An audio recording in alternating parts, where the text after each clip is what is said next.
Good morning, class. Say good morning. How are you all? I hope you are all fine. Okay, now this is so Hindi class. Which class is this? Hindi class. आज की class में हम क्या पढ़ेंगे? हिंदी व्याकरण तथा रचना. क्या पढ़ेंगे आज हम? हिंदी व्याकरण. सभी अपनी पुस्तक निकालिए हिंदी व्याकरण तथा रचना की. Take out your books everyone.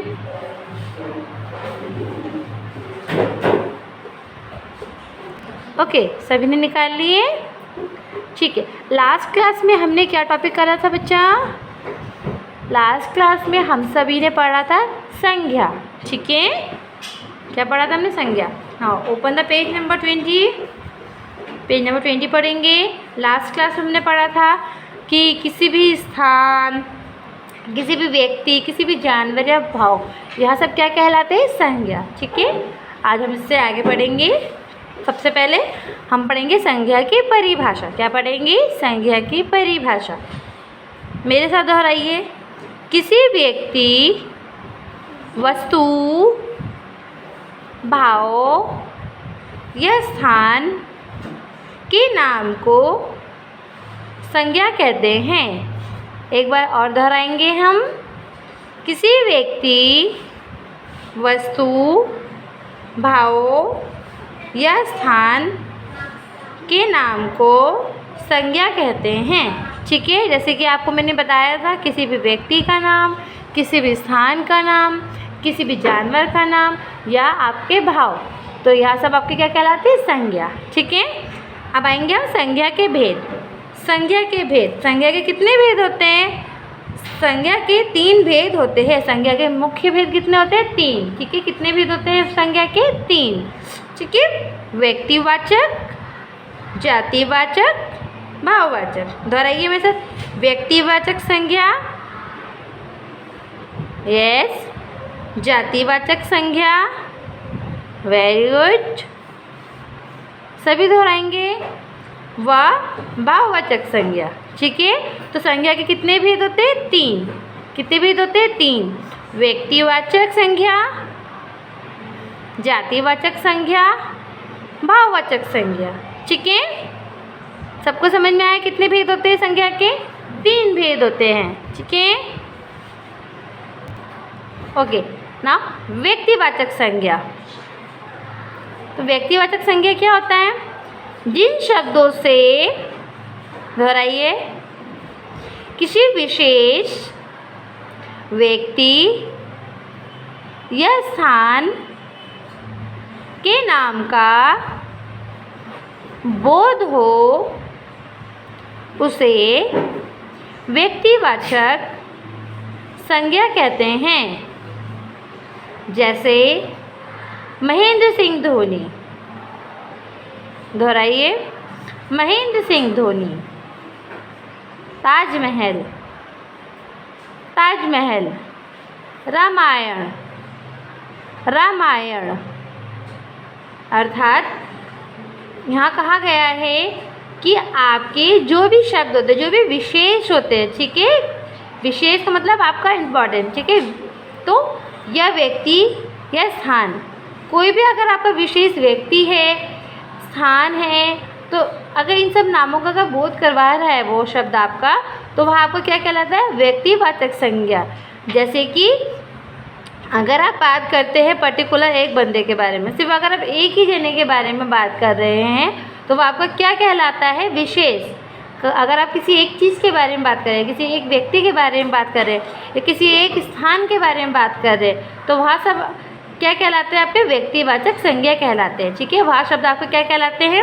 व्यक्तिवाचक. ठीक है, जैसे कि हमने यहाँ पढ़ा ताजमहल. ताजमहल एक जगह का नाम है ना. अब पता है आपको कि हम आगरा जाएंगे तो हम क्या देखेंगे? ताजमहल. पर्टिकुलर एक चीज़ के बारे में एक जगह देखेंगे. ठीक है, रामायण. यहाँ पे हमने सिर्फ एक पुस्तक के बारे में बात करी है. अगर यहाँ पे हम किसी और के बारे में बात करते हैं, तो अगर और 2-3-4 पुस्तकों के बारे में बात करते हैं, तो आपका जातिवाचक, व्यक्तिवाचक संज्ञा नहीं होता.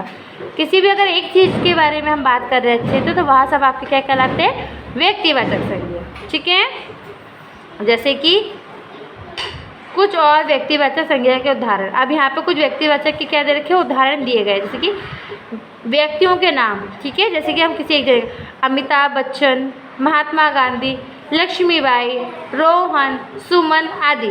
तो यह सब आपके क्या है व्यक्तिवाचक, ठीक है। ये आपके कुछ उदाहरण हैं, जैसे कि स्थानों के नाम, ठीक है, आगरा, शिमला, दिल्ली, पेरिस, गोवा, मुंबई आदि।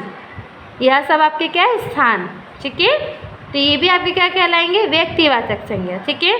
खेलों के नाम, जैसे कि हॉकी, किसी अगर एक खेल के बारे में हम बात कर रहे हैं, ठीक है, तो वहाँ भी आपके क्या कहलाया जाएगा व्यक्तिवाचक संज्ञा, जैसे कि हॉकी, फुटबॉल, क्रिकेट आदि।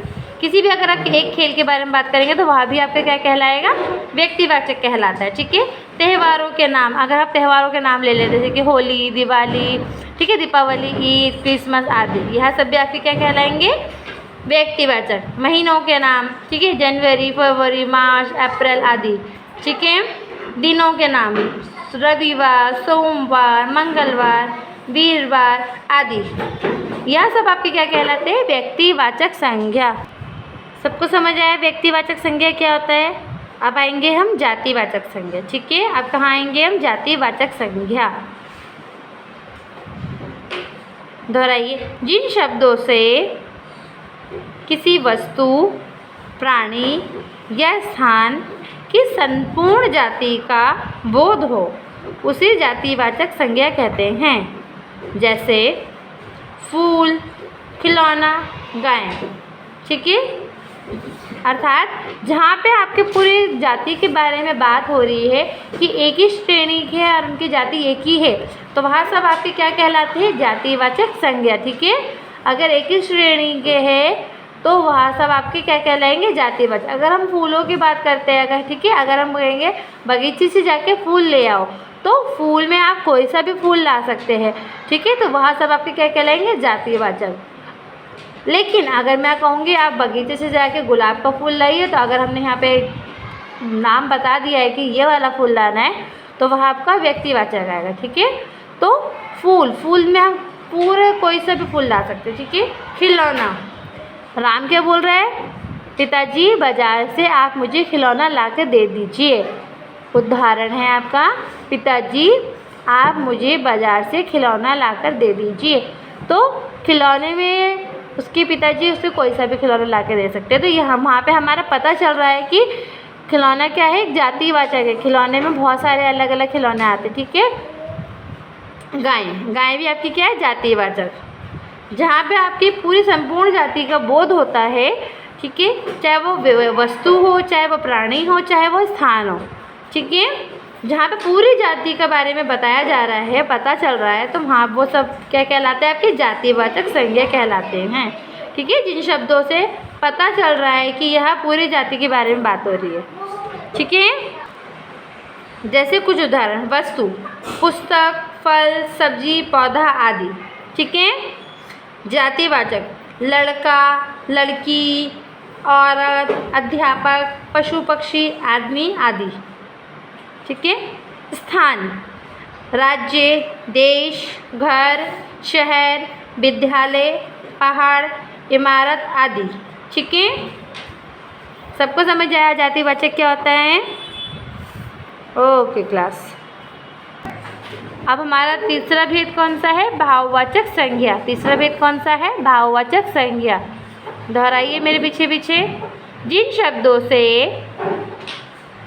किसी व्यक्ति, वस्तु या स्थान के गुण, दोष, अवस्था और मन के भावों का बोध हो उसे भाववाचक संज्ञा कहते हैं। जैसे बुखार, क्रोध, बोलिए बुढ़ापा, ठीक है। जहाँ पे आपको पता चल रहा है जिन शब्दों से किसी भी व्यक्ति का, वस्तु का या स्थान, इनके आपको गुण पता चल रहा है कि उनकी अच्छाइयाँ क्या है या उनके दोष क्या है, ठीक है, वो किस अवस्था में, जैसे कि यहाँ पे दादाजी कैसे बुढ़ापा, तो इनकी अवस्था कैसी है, ये कौन सी अवस्था में बुढ़ापा, ठीक है। तो अवस्था या मन के भाव या आपकी फीलिंग, जैसे बच्चा क्या है, ये कैसा है, गुस्से में, ठीक है। तो उन सबका जो बोध होकर आता है, ठीक है, जिन सबका जो बोध कराता है वहाँ क्या कहलाता है आपका भाववाचक संज्ञा, ठीक है। जिन शब्दों से पता चल रहा है कि वो व्यक्ति के दोष, गुण, अवस्था, मन के भाव, तो वह सब आपके क्या कहलाते हैं, भाववाचक संज्ञा कहलाते हैं। ओके क्लास, सबको समझ में आया? कितने भेद होते हैं संज्ञा के? 3, ठीक है। व्यक्तिवाचक, जातिवाचक और भाववाचक, ठीक है। Okay now class, that's for all today. Thank you and have a nice day.